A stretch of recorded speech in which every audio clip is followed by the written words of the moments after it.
পড়তে হবে, আমরা সবাই নামাজ পড়ব, বলেন ইনশাআল্লাহ। এখনকার যারা জালসা দেয় অধিকাংশ ও হারামখোর বেশিরভাগই তারা নামাজ, আর তারা দেখবেন আবার ইনশাআল্লাহ ফজরের নামাজও পড়বে না। বড় দুঃখ লাগে। শোনেন, আল্লাহ 5 নাম্বার বলছে নামাজ কায়েম করো। কি করো? আমি আজকে এসেছি কোথা থেকে জানেন? আরারিয়া জেলা থেকে, আরারিয়া বিহার। কালকে রাত 12টার সময় স্টেজ দিয়েছে আমাকে, 12টা টু 1:55 স্টেজ থেকে নেমেছি। আমি নামার পরেও 2টো বক্তা ছিল। নামার পরে কটা বক্তা?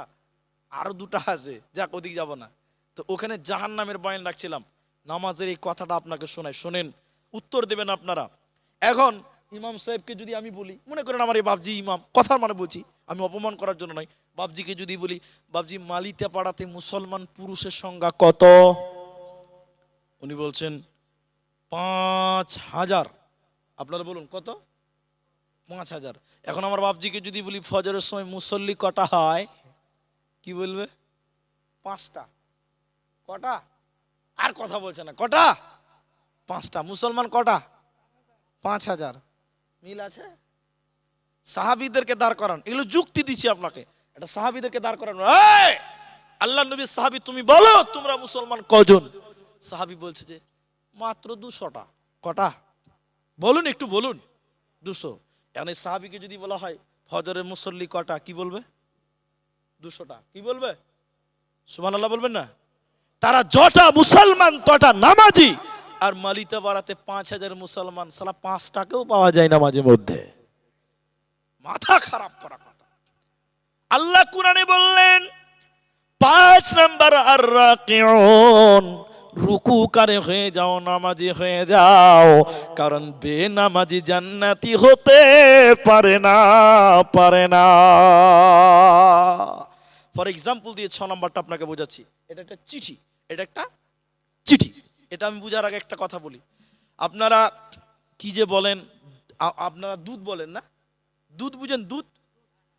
দুধ, গরুর দুধ, গায়ের দুধ, দুধ বলে তো নাকি? আর কিছু আছে আপনাদের ভাষা? দুধই বলে। আর আমাদের আসামে বলে গাখির। কি বলে? গাখির। মনে রাখবেন, কিছু ভাষা শিখে রাখা ভালো। তো যদি আমাদের দেশে কোনো মেয়ে ছেলের সামনে বলে দেন যে দুধ দাও, তো তাহলে পিঠে চামড়া থাকবে না, খুব মারবে। এটা খারাপ কথা। তো যেটা আমি বলছি, সব সাদা দুধ নয়, এটা বুঝেন আপনারা? বুঝেননি না? সব সাদা দুধ নয়, কিন্তু সব দুধ আবার সাদা। বুঝেননি? এবার বুঝবেন। সব সাদা দুধ নয় মানে আমার টুপিটা কি কালো না সাদা? সাদা। এটা কি দুধ? তাহলে সব সাদা দুধ নয়, কিন্তু সব দুধ আবার সাদা। দুধ কোনোদিন কালো হবে না। আপনার দিকে কালো হয়? দুধ সাদা। সব নামাজি মুমিন নয়, সব নামাজি জান্নাতি নয়। আপনি এটা মানতে পারেন কিনা জানি না।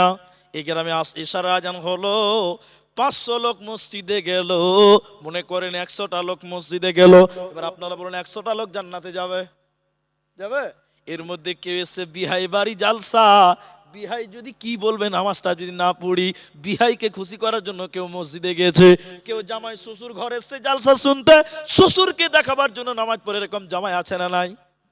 আছে। তাহলে এরা কি জান্নাতে যাবে? এই জন্য বললাম সব সাদা দুধ নয়, কিন্তু সব দুধ আবার সাদা। সব নামাজি জান্নাতি নয়, তবে মনে রাখবেন সব জান্নাতি নামাজি, কারণ বেনামাজি কোনোদিন জান্নাতি হতে পারে না। যে লোক জান্নাতে যাবে ও দুনিয়াতে নামাজ পড়বে।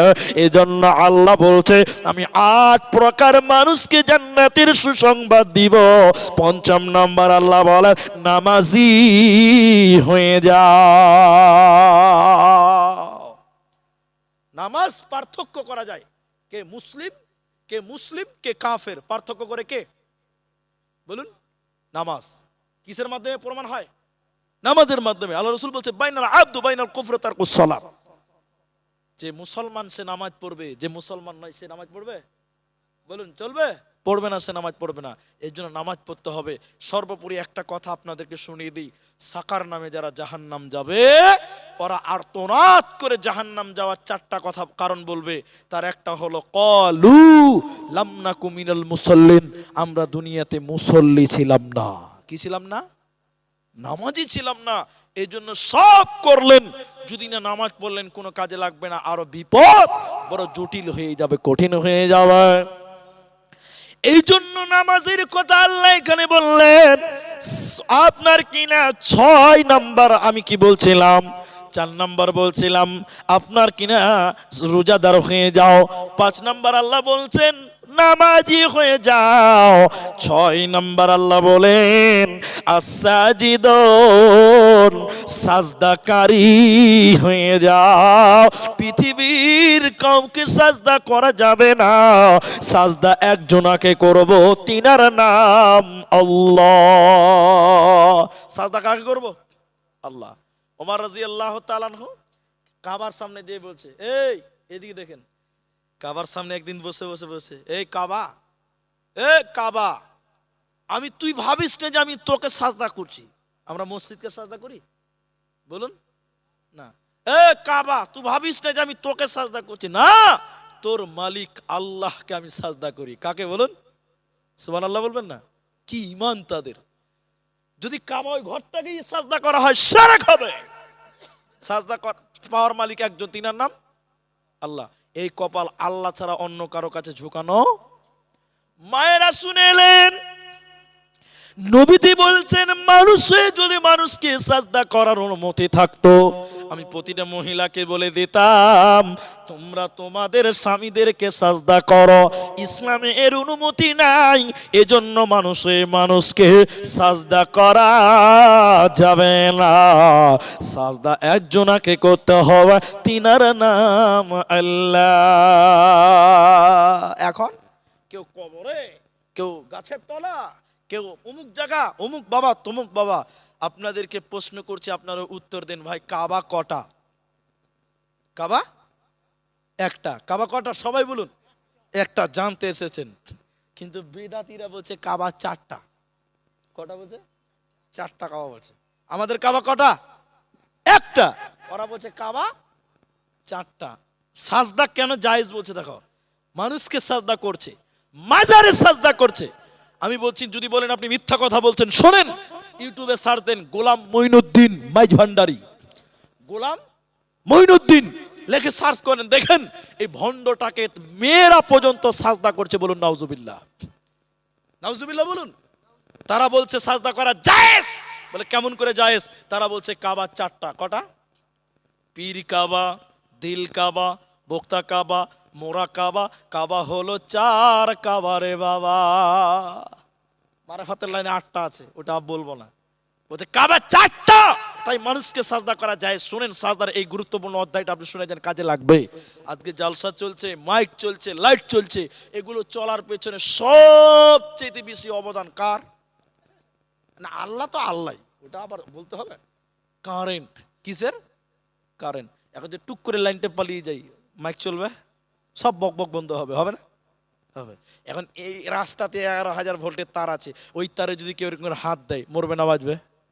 বলুন, মরবে। আর ওখান থেকে কারেন্ট লিয়েছি এখানে, এখন এখানকার তারে হাত দিলে মরবে না বাঁচবে?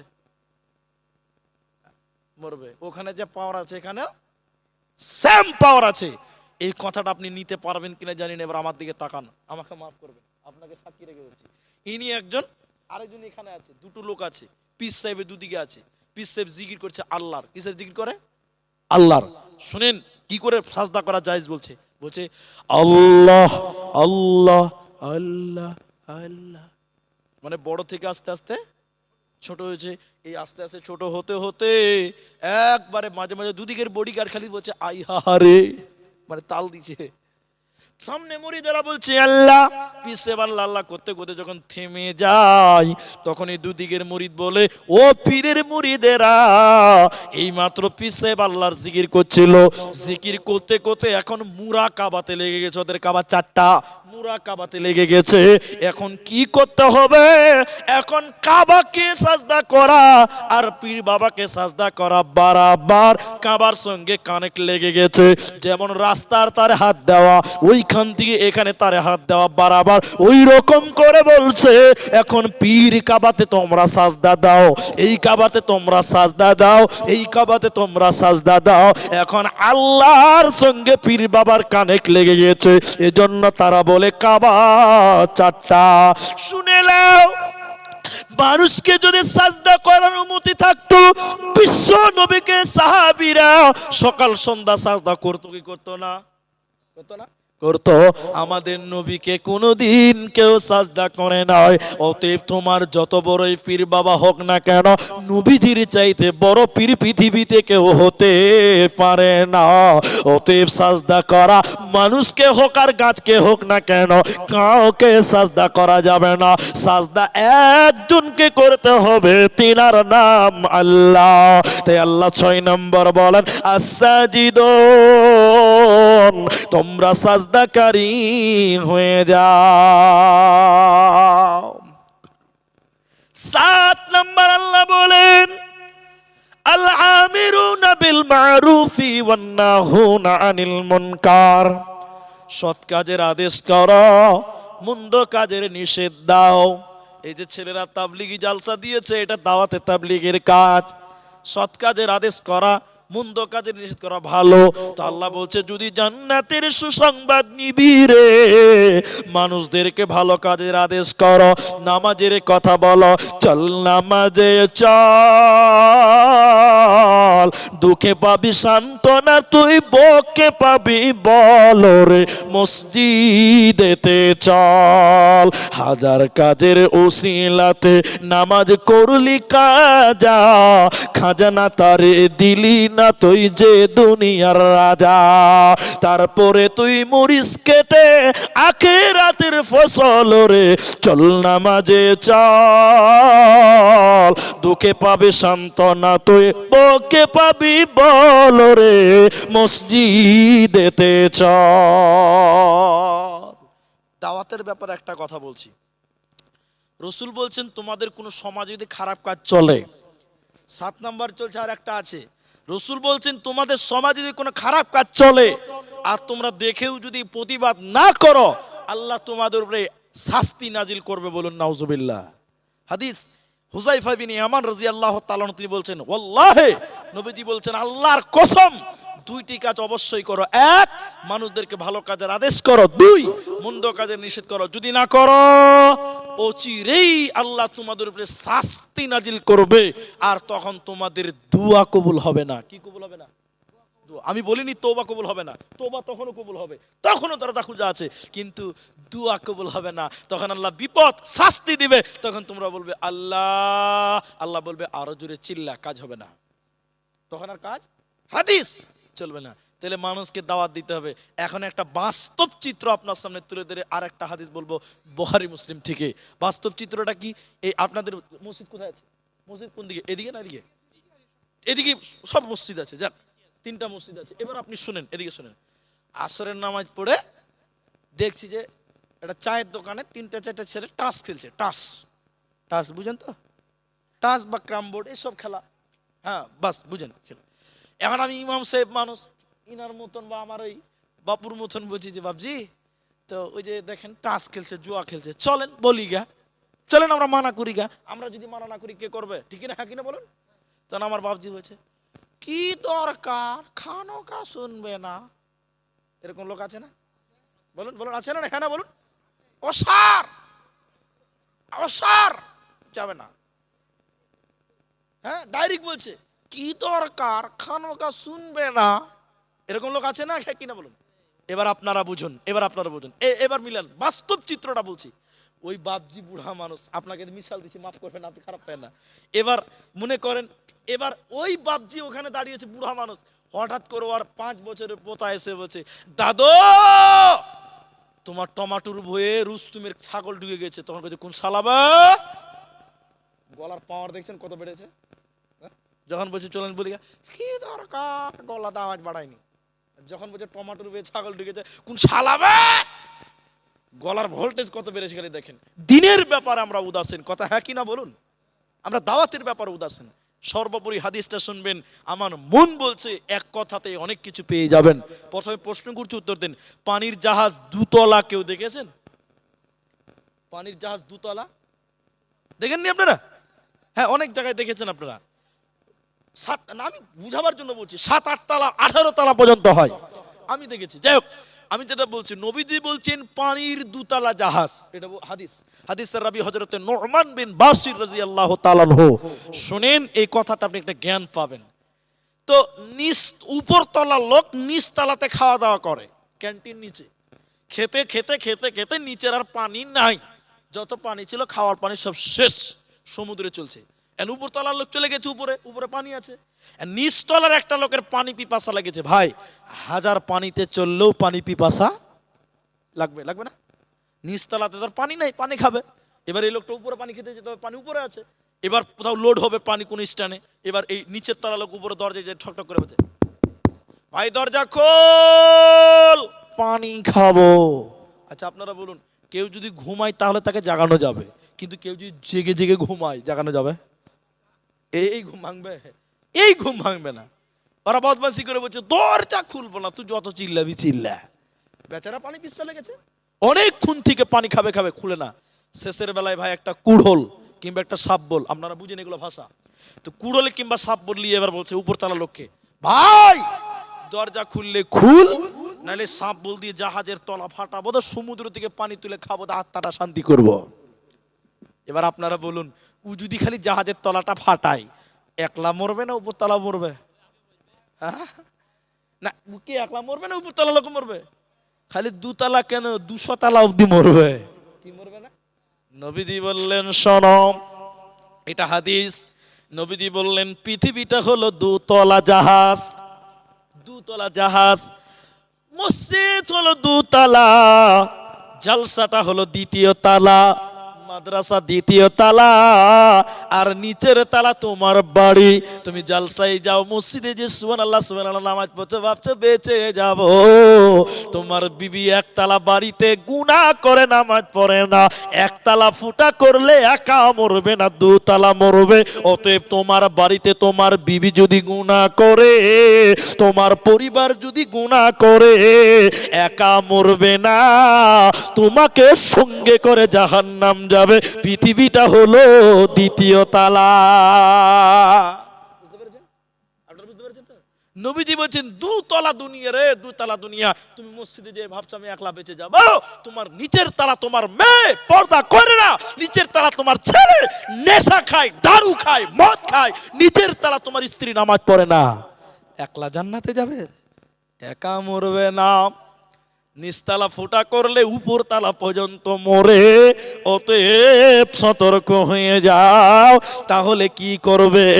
নিজে বাঁচবে, পরিবারের লোকদেরকে দাওয়াত দিবে, দাওয়াত দিবে, দাওয়াত দিবে। তাই আল্লাহ তাবারাক ওয়া তাআলা 7 নাম্বার বলছেন, শুনে লাও মুসলমান, কান করে শুনে লাও। আল আমিরুনা বিল মারুফি ওয়ান নাহুনা আনিল মুনকার, তোমরা সৎ কাজের আদেশ করো, মন্দ কাজের বাধা দাও। আর আল্লাহ কোরআনে বলেছেন, শুনে লাও, ওয়াল তাকুম মিনকুম উম্মাতুন ইয়াদউনা ইলাল খায়র ওয়া ইয়ামুরুনা বিল মারুফি ওয়া ইয়ানহাউনা আনিল মুনকার। আল্লাহ বলছে, ও মালিতাপাড়ার যুবকেরা, নওজওয়ানেরা শুনে লাও, আল্লাহ কোরআনে বলছে তোমাদের ভিতরে এমন একটা দল থাকা দরকার, এমন একটা গ্রুপ থাকা দরকার, এমন একটা ইউনিট থাকা দরকার, যে দলের লোকেরা মানুষদেরকে ভালো কাজের আদেশ করবে, মন্দ কাজের বাধা প্রদান করবে। আমার আল্লাহ কোরআনে বলেছেন, ওয়া উলাইকা হুমুল মুফলিহুন, এরাই হলো প্রকৃত সাফল্যকাম।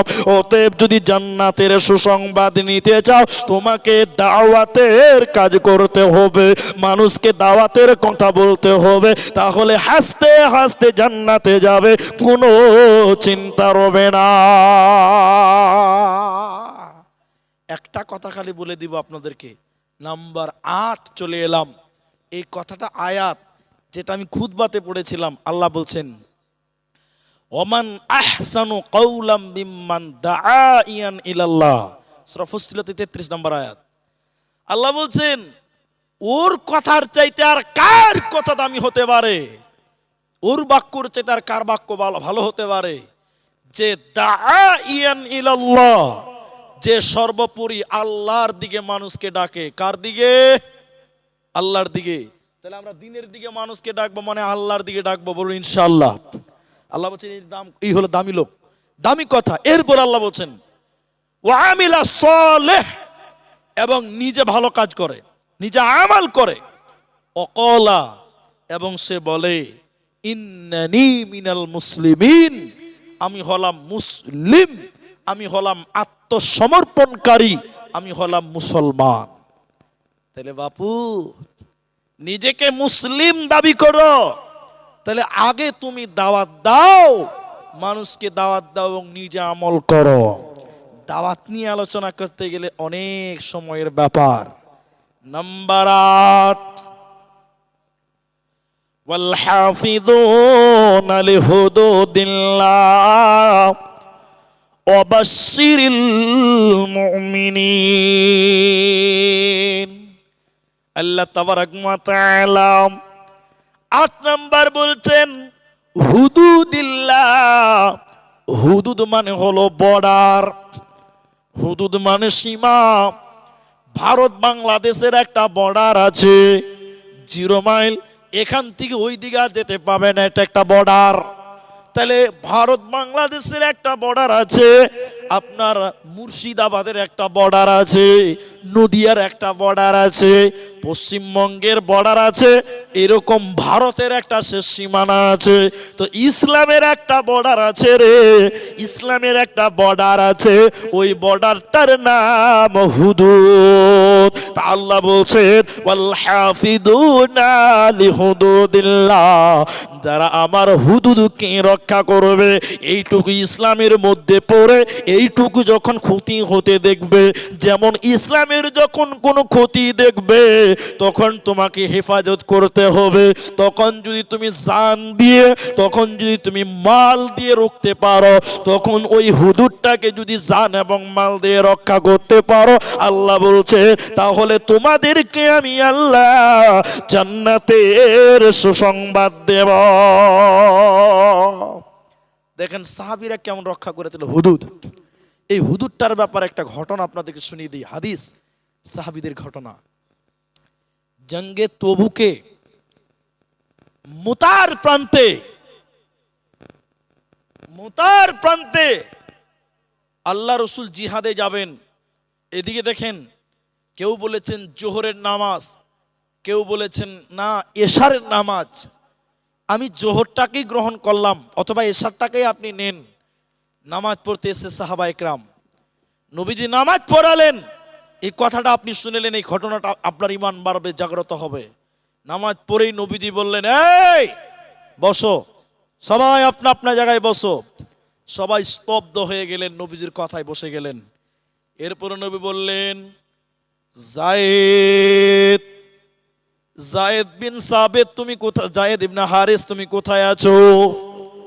জায়েদ লাব্বাইক দিয়ে দাঁড়িয়ে মসজিদে বললেন হুজুর আমি উপস্থিত আছি।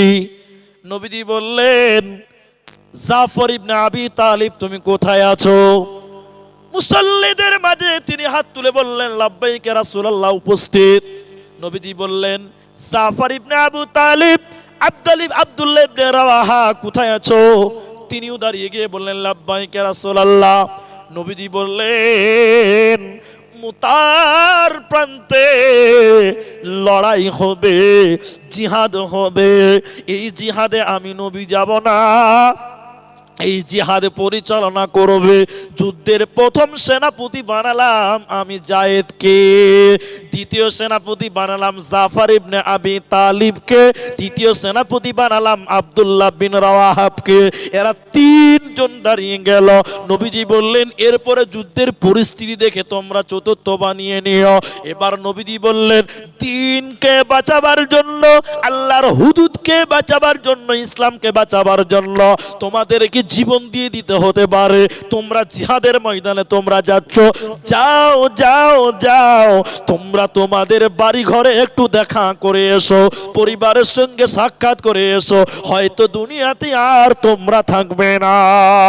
হযরতে যায়েদ তিনি মসজিদে দাঁড়িয়ে কাঁদতে কাঁদতে বলেছিলেন, ইয়া রাসূলুল্লাহ, কার কাছে ক্ষমা চাইব নবী আমার, কার সঙ্গে সাক্ষাৎ করব নবী আমার, আমি তো আপনার কাছে মানুষ হয়েছি। নবীজির কাছে মানুষ হয়েছিলেন হযরতে যায়েদ। কেন? লম্বা ঘটনা আপনাকে জানাতে সময় লাগবে। যায়েদ যখন নাবালক ছিল, 8 বছর 7 বছরের বাচ্চা, যায়েদ তার মা এবং খালার সঙ্গে নানির বাড়ি বেড়াতে যাচ্ছিল। মনে করলেন বেলডাঙ্গাতে যাইদের নানির বাড়ি, যাইদের মা এবং খালা একই গ্রামে বিয়ে হয়েছে। তার মায়েরা 2 বোন মনে করলো আমরা বাপের বাড়ি যাব, বেলডাঙ্গা যাব। সেই জামানায় হেঁটে হেঁটে হেঁটে হেঁটে যাবে তো যাবে কোথা? এবার হেঁটে হেঁটে মা এবং খালার সঙ্গে যাই চলল নানির বাড়ি। যেতে যেতে যেতে যেতে রাস্তাতে ডাকাতের দল, লুটেরার দল, ছিনতাইয়ের দল এ যায়েদকে তার মা এবং খালার কাছ থেকে চুরি করে নিল, ছিনতাই করে নিল, ডাকুর দল কেড়ে নিল, 2টি মহিলার গায়ে বলকম তাই কেড়ে নিল। যায়েদের মা কেঁদে কেঁদে আধ পাগলি হয়ে গেছিলেন। এই যায়েদকে যে চুরি করার পর লুটেরার দল, ডাকুর দল নিয়ে এলো কোথা? মদিনার বাজারে। যায়েদকে মদিনার বাজারে নিয়ে এসেছিল বিক্রি করার জন্য। সে জামানায় গোলাম বিক্রি হতো, মানুষ বিক্রি হতো। এবার যায়েদকে ধরে আছে ডাকাতের দল, লুটেরার দল, ছিনতাইয়ের দল, এইরকম করে হাত ধরে আছে বিক্রি করবে। এই যায়েদকে কিনবে কে? এই যায়েদকে কিনতে এসেছে কে? না রাসূলের প্রথম বিবি আম্মা জান খাদিজা রাদিয়াল্লাহু তাআলা আনহার ভাতিজা। সে যখন যায়েদকে দেখে নিল, পছন্দ হয়ে গেল, আর মনে মনে নিয়ত করলো এই বাচ্চাটা আমি আমার ফুফু খাদিজাকে দিব, যেহেতু তার স্বামী নাই, এই বাচ্চাটাকে নিয়ে সময় পার করবে। এবার যায়েদকে কিনে নিয়ে খাদিজার কাছে দেয়া হলো। এবার আম্মা জান খাদিজার কাছে যায়েদ বড় হতে লাগলো। যেদিন আম্মা জান খাদিজা রাসূলের সঙ্গে বিয়ে হয়ে যায়, সব কিছু নবীজিকে দান করে দিয়েছিল। নবীজি বেশিরভাগ বাইতুল মালে জমা করেছিলেন। শেষের বেলায় আম্মা জান খাদিজা এই যায়েদের হাত ধরে টেনে টেনে নবীজির কাছে নিয়ে এসে বলেছিল, ইয়া রাসূলুল্লাহ, স্বামী আমার, এই বাচ্চাটার নাম যায়েদ, একে আমার ভাতিজা আমার জন্য নিয়ে এসেছিল। আজকে বাচ্চাটাকে আমি আপনাকে দিয়ে দিলাম। কখনো উজুর পানি আনতে হবে, কখনো জুতো সোজা করতে হবে, যখন যে প্রয়োজন সেভাবে আপনি ব্যবহার করবেন। এবার যায়েদ নবীজির কাছে চলে এলো। একটু ঘটনাটা খুলে না বললে বুঝতে পারবেন না। এবার নবীজির সঙ্গে উঠছে বসছে, বড় হতে লাগলো। যায়েদের গ্রামের একটা লোক হজ করতে এসে যায়েদকে দেখেই চিনে নিয়েছে, অমুকের বেটা, যে বেটাটা হারিয়ে গেছিল ওইটার মতন লাগছে। এই লোকটা গ্রামে যেয়ে বলছে, ও যায়েদের আব্বা, আর তোমাকে কাঁদতে হবে না, তোমার যায়েদ নবী মুহাম্মাদের কাছে আছে, তুমি খবরটা নিয়ে নাও। যায়েদের বাপ কেঁদে কেঁদে আধ পাগলার মতন হয়ে গেছিল। যায়েদের বাপ বলেছিল, ও হাওয়া, তুমি বলতে পারো আমার যায়েদ বেঁচে আছে না মারা গেছে? আমি পাগলা উটের উপরে উঠে তাকে খুঁজে বেড়াবো। এবার যায়েদের বাপ বড় লোক ছিল, কিছু মাল নিল, সঙ্গে যায়েদের চাচাকে সঙ্গে নিয়ে নবীজির কাছে এলো। নবীজির কাছে কাঁদতে কাঁদতে যায়েদের বাপ কাঁদতে কাঁদতে বলেছিলেন, ইয়া রাসূলুল্লাহ, এতিমের কষ্ট আপনি বুঝেন, গরিবের কষ্ট আপনি বুঝেন নবী আমার। নবীজি আপনার মতন ভালো মানুষ পৃথিবীতে কেউ হতে পারে না। নবীজি বললেন, কি বলতে চাইছো? সুজা সুজা বলো, এত বেড়া দিয়ে বলতে হবে না। এবার যায়েদের বাপ থাকতে না পেরে কাঁদতে কাঁদতে বলেছিলেন, ইয়া রাসূলুল্লাহ, দয়ার নবী গো, আপনার কাছে যে ছেলেটা মানুষ হচ্ছে নবী আমার, ওই বাচ্চাটার আর নাম যায়েদ। আমি তার বাবা, সঙ্গে যিনি এসেছে তিনি হলো তার চাচা। নবী গো, কতদিন সন্তান দেখি নাই, ছেলেটাকে দেখি নাই, ছেলেটা আমাকে দিয়ে দেন, আমার মালগুলো আপনি যা নিয়ে এসেছি নিয়ে নেন। নবীজি বললেন, না না, এইভাবে আমি দিব না। নবীজি বললেন, যায়েদ, লাব্বাইক ইয়া রাসূলুল্লাহ। যায়েদ চলে এলো। নবীজি বললেন, যায়েদ, তুমি দেখো এদেরকে চিনতে পারো নাকি? যায়েদ যখন নিজের পিতার নিজের জন্মদাতা পিতার দিকে যখন তাকালো, জায়েদের কলিজা নেড়ে গেছে। জায়েদের থাকতে না পেরে জায়েদ বাপের দিকে তাকিয়ে কাঁদতে কাঁদতে বললেন, ইয়া রাসূলুল্লাহ, এটাই আমার বাবা, ইনি হলেন আমার চাচা। নবীজি বলেছিলেন, জায়েদ রে, তুমি থাকতে চাইলে থেকে যাও, চলে যেতে চাইলে চলে যাও, আমি তোমাকে মানা করব না, তোমাকে যেতেও বলবো না। কেন? আমি যদি চলে যেতে বলি, তুমি যদি থেকে যাও, আমার আদেশ অমান্য হয়ে গেলে তোমার ঈমান থাকবে না। আর যদি আমি বলি থেকে যাও, তুমি যদি চলে যাও, আমার আদেশ অমান্য হবে, তোমার ঈমান থাকবে না। তাহলে তুমি থাকতে চাইলে থেকে যাও, চলে যেতে চাইলে চলে যাও। জায়েদ একবার আব্বার দিকে নয়ন জড়িয়ে দেখলেন, একবার চাচার দিকে নয়ন জড়িয়ে দেখলেন। কাঁদতে কাঁদতে যখন নবীজির দিকে জায়েদ তাকালেন, এই নবীজির দিকে তাকিয়ে জায়েদ থাকতে না পেরে কাঁদতে কাঁদতে হুড়মুড়িয়ে নবীজির গলা জড়িয়ে কাঁদতে লাগলেন আর বলতে লাগলেন, ইয়া রাসূলুল্লাহ, পৃথিবীতে এত দামি জায়গা কেউ পাই নাই নবী আমার। আব্বা ভুলে যাব, চাচা ভুলে যাব, আপনাকে ভুলতে পারবো না। নবী গো, এই জায়গা থেকে আপনি আমাকে সরিয়ে দিয়েন না। নবীজি জায়েদকে জড়িয়ে নিয়ে বলেছিলেন, জায়েদ রে, আমার কোনো বেটা নাই, আজ থেকে তুমি আমার বেটার জায়গা দখল করে নিলে। এই জায়েদ নবীজির কাছে মানুষ হলো। তার প্রান্তে প্রথম সেনাপতি নবীজি তার সন্তান পালিত পুত্রকে বানালেন। জায়েদ কাঁদতে কাঁদতে বলছে, হুজুর, বাচ্চা ছেলে যদি কোনো গুনাহ করে, কোনো পাপ করে থাকে মাফ করবেন, কোনো ভুল করে থাকলে মাফ করে দিবেন, দোয়া করে দেন। নবী গো, আপনার সঙ্গে জান্নাতে মোলাকাত হবে। জাফর ইবনে আবি তালিব নিজের বিবির কাছ থেকে ক্ষমা নিয়ে নিল। জাফর ইবনে আবি তালিব ক্ষমা নিল, আব্দুল্লাহ ইবনে রাওহা সেও ক্ষমা নিয়ে নিল। লম্বা ঘটনা আমি ওদিকে গেলাম না। এরা যখন যুদ্ধে চলে গেল, লড়াই করতে করতে বেঈমানেরা একজন সাহাবীর ডান হাত কেটে দিয়েছে, শুধু চামড়াতে লেগে আছে, হাত লাল লাল করছে, অসুবিধা হচ্ছে। এবার সাহাবী কি করবে? এক হাতে তো যুদ্ধ করা যায় না, হাতটা লাল করছে, কেটে গেছে, পুরো চামড়াতে লেগে আছে। এবার সাহাবী বাকি চামড়াটুকু হাতটাকে পায়ের তলে রেখে টান দিয়ে পুরো হাতটাকে ছিঁড়ে ফেলে দিলেন। বাঁ হাতে লড়াই করছে, বাঁ হাতে ইসলামের পতাকা, বাঁ হাতে ইসলামের জন্য, দিনের জন্য, আল্লাহর হুদুদকে বাঁচাবার জন্য, দ্বীনকে বাঁচাবার জন্য লড়াই করছে।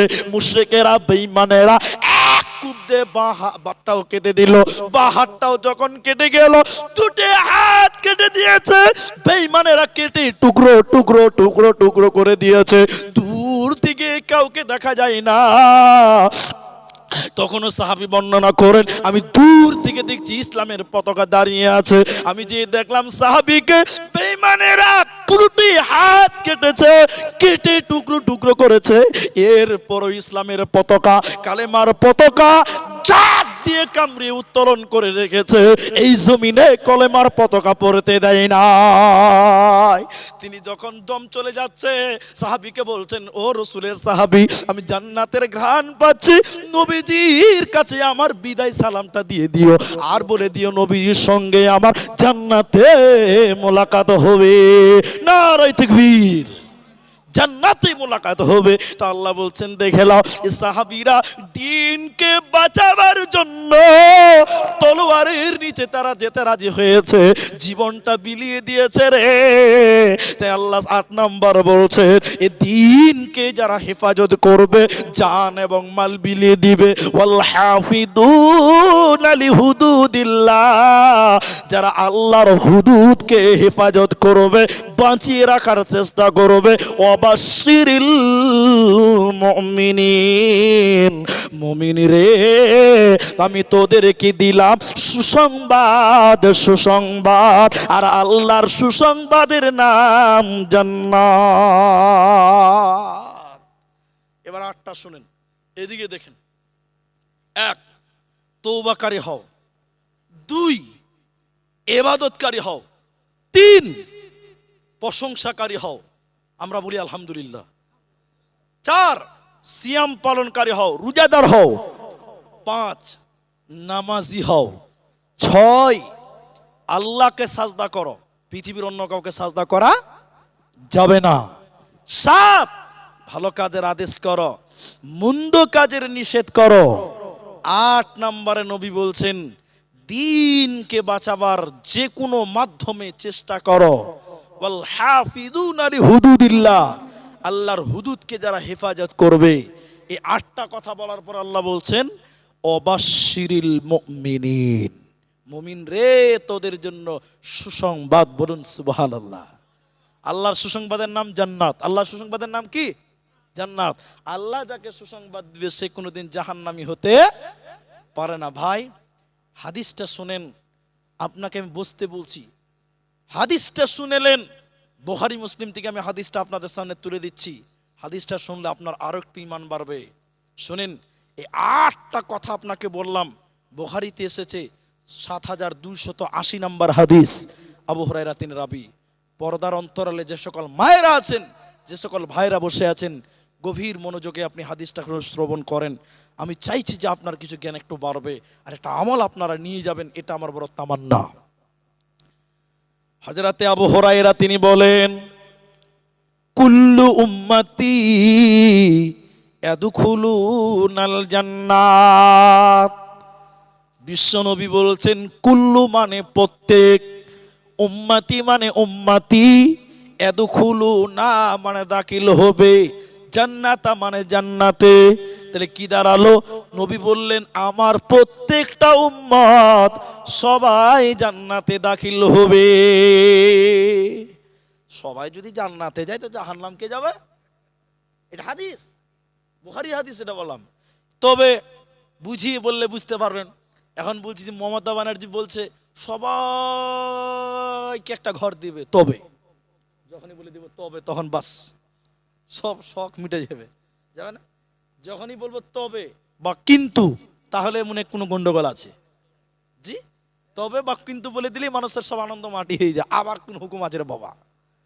নবীজি বললেন কুল্লু উম্মতি, প্রত্যেকটা উম্মত ইয়াদখুলুনাল জান্নাত, সবাই জান্নাত যাবে। শুনতে তো বড় ভালোই লাগছে। এরপর নবীজি বলছেন ইল্লা, তবে, ইল্লা তবে, মান আবা, যে অবাধ্য, আবা মানে অস্বীকার করে, অবাধ্যতা করে, যে আবা সে কিন্তু জান্নাত যাবে না, বাকি সবাই জান্নাত যাবে। সাহাবী জিজ্ঞাসা করলেন কিলা ইয়া রাসূলুল্লাহ ওয়া মান ইয়াবা, নবী গো আবা কে? কে জাহান্নাম যাবে, কে জান্নাতে যাবে? নবী বলছেন ক্বালা মান আতানি দাখালাল জান্নাহ ওয়া মান আসানি ফাকাদ আবা। যে অবাধ্য, যে অস্বীকার করলো সে আবা, ও জান্নাতে যাবে না, পাবে না। যে আমি নবীকে মানলো সে জান্নাতে যাবে, যে নবীকে মানবে না ও হলো আবা, ও জাহান্নাম যাবে, জান্নাত যাবে না। সবাই নূর রসুলকে মানবো, বলুন ইনশাআল্লাহ। এটা আমল বলে দিচ্ছি, কেউ রাগ করবেন না। বহুত রাত হয়েছে, আমলটা করব আমরা, এই নিয়তে আমি আলোচনাটা করছি। আমলটা হলো, এখানে যারা আছেন একটু হাত তুলে দেখাতে পারবেন যে আমি রসুলকে ভালোবাসি? হাত তুলতে পারবেন? পারবেন না? জি, সবাই আমরা রসুলকে ভালোবাসি। জি, বাস। অনেক লোক আমরা সবাই হাত তুললাম যে আমরা রসুলকে ভালোবাসি, কিন্তু ভাই ভালোবাসাটা প্রকাশ হয় আমলের মাধ্যমে বা কর্মের মাধ্যমে, তাই না? তাই না? এখন বদমাস ছেলেরা বলছে তোকে আমি ভালোবাসি রে, তোকে আমি ভালোবাসি। তো মেয়েটা বলছে তাহলে তুই আগে বিয়ে কর। বলছে না, বিয়ে করা হবে না। আসলে এটা ভালোবাসা হয়েছে না বদমাসি হয়েছে? বদমাসি চলছে, মানে বেটার মতলব খারাপ। জি, বলছে তোকে আমি ভালোবাসি, তো বিয়ে কর। বলছে বিয়ে করা হবে না। বলে চুরুক চুরুক করবে কিন্তু বিয়ে করবে না। কত বদমাস! তা আমরা রসুলকে সবাই ভালোবাসি, তো রসুল বলছে আমাকে ভালোবাসিস তো দাড়িটা রাখ, দাড়িটা রাখ। তো দাড়ি যদি রাখি তাহলে তো ভালোবাসা হবে নাকি? আর যদি বলে না দাড়ি রাখা হবে না, তাহলে বোঝায় তোর মতন বদমাশ আর কেউ নাই রে, তোর মতন বদমাশ আর। ওই যে বলছে তোকে আমি ভালোবাসি কিন্তু বিয়ে করা হবে না, তো বলছে আমরা রসুলকে ভালোবাসবো কিন্তু আমরা রাসূলের দাড়িটা রাখবো না, মানে শূন্যটা রাখবো না। এটা ভালোবাসা হলো? হলো? কথাটা আপনি কিভাবে নিচ্ছেন আমি জানি না। আমার এই কথাটা শুনেন, আপনার উপকার আমার কিছু করতে এসেছি। আপনাদের স্ট্যান্ডটার নাম মালিতাপাড়া স্ট্যান্ড। মনে করেন আমি চিনি না, বোঝাবার জন্য বলছি। এই গ্রামের একটা ছেলে সকাল 8টার সময় দাড়ি চেষে দিল, এটা স্ট্যান্ডে যে কথা বুঝতে পারলেন, আল্লাহ লাউয়া লাপি ও অমুসলিম, ও দাড়িটা কেটে দিল, কথা বুঝেন। আচ্ছা দাড়িটা যখন কেটে দেয়, দাড়িটা কি পকেটে ভরে নেয় না মাটিতে পড়ে? বলুন, মাটিতে পড়ে। সারাদিন লাপিত ওই দাড়ির উপরে ঘুরে ঘুরে ঘুরে ঘুরে চুল কাটে, কাটে না? শুধু লাপিত লয়, যত খরিদ্দার সবাই দাড়ির উপরে পা দেয়, তাই না? রসুলের সুন্নাতে পা দিলে রসুল খুশি হবে নাকি নারাজ? এরপরে সারাদিন পরে রসুলের দাড়িটাকে পা দিয়ে খুঁচার পর এই দাড়িটাকে ঝাড়ু দিয়ে লাপিত একটা দোকানের কোণে জমা করে, করে না? 10 দিন 1 সপ্তাহ পর এতগুলো যখন হবে তখন একটা বস্তাতে ভরে নিয়ে এই মালিতাপাড়া স্ট্যান্ডের এমন এক জায়গাতে ওই রসুলের দাড়িটা ফেলবে যেখানে গোটা এলাকার ছেলেরা পেশাব করে, কথা হ্যাঁ কিনা বলুন, কথা বলুন। পেশাব যেখানে করে ওই জায়গাতে চুল এবং দাড়িটা ফেলে। এবার বলুন, ওখানে রসুলের পেশাব, রসুলের দাড়িটা ফেলে দিলেন সুন্নাত, রসুলের সুন্নাতটা ফেললেন, আর একটা ছেলে যে চেন খুলে দাঁড়িয়ে দাঁড়িয়ে তার উপরে পেশাব করলো, রসুল ভালোবাসবে? বলুন বাসবে? এই জন্য জীবনে যা করেন না কেন জান্নাতে যাওয়ার একটা বড় মাধ্যম হলো রসুলের আনুগত্য করা, রসুলের ইতাআত করা, রসুলের অনুসরণ করা। যারা দাড়ি রাখতে পারেনি এই পর্যন্ত, আমরা দাড়ি রাখবো সবাই, বলুন একবার ইনশাআল্লাহ। আমি আপনাদের একটা দোয়া বলে আমি আমার বয়ান 10 মিনিটের মধ্যে সমাপনী দিচ্ছি। আপনারা ধৈর্য ধরেছেন অনেকটাই, ঠান্ডা রাত্রিতে দুটা হাদিস আপনারা মনে রাখার মতন মনে রাখবেন। আমি আব্দুর রহমান তাহলে কামিয়াব, এই জালসার ছেলেরা কামিয়াব, তাহলে এই গ্রামবাসী যারা টাকা খরচ করে এই জালসা আয়োজন করেছে তারা কামিয়াব হবে। হাদিসটা শোনেন, আপনারা জানতে এসেছেন, রসুল বলেছেন, বাবজি কথা বলিয়েন না, রসুল বলেছেন কেউ যদি দিনে 3 বার বলে আল্লাহ তুমি আমাকে জাহান্নাম দিও না, জাহান্নাম তার জন্য আল্লাহর কাছে সুপারিশ করে, আল্লাহ তোমার এই বান্দাটা জাহান্নাম আসতে চাইছে না, আল্লাহ তুমি তাকে জাহান্নাম দিও না, বলুন সুবহানাল্লাহ। তাহলে দিনে কবার? 3 বার জাহান্নাম থেকে আশ্রয় চাইবো ইনশাআল্লাহ। নবী এর পরে বললেন কেউ যদি 3 বার বলে আল্লাহ তুমি আমাকে একটু জান্নাত দিও, আল্লাহ বলুন, আল্লাহ বলুন, বলুন আল্লাহ আপনি আমাদের জান্নাত দেবেন, বলুন। তো নবী বলছেন কেউ যদি 3 বার জান্নাত চাই, জান্নাত তখন আল্লাহকে বলে আল্লাহ তোমার ওই বান্দাটা জান্নাতে আসতে চাইছে, আল্লাহ আমার জন্য তাকে কবুল করে নেন, বলুন সুবহানাল্লাহ। দিনে 3 বার জাহান্নাম থেকে চাইবো আশ্রয়, দিনে 3 বার জান্নাত চাইবো ইনশাআল্লাহ। জাহান্নাম থেকে বাঁচার দোয়াটা শুনেন, তাবলীগী জালসা, এই জন্য আপনাকে কিছু দোয়া শিখিয়ে দিয়ে আপনার কাজে লাগবে।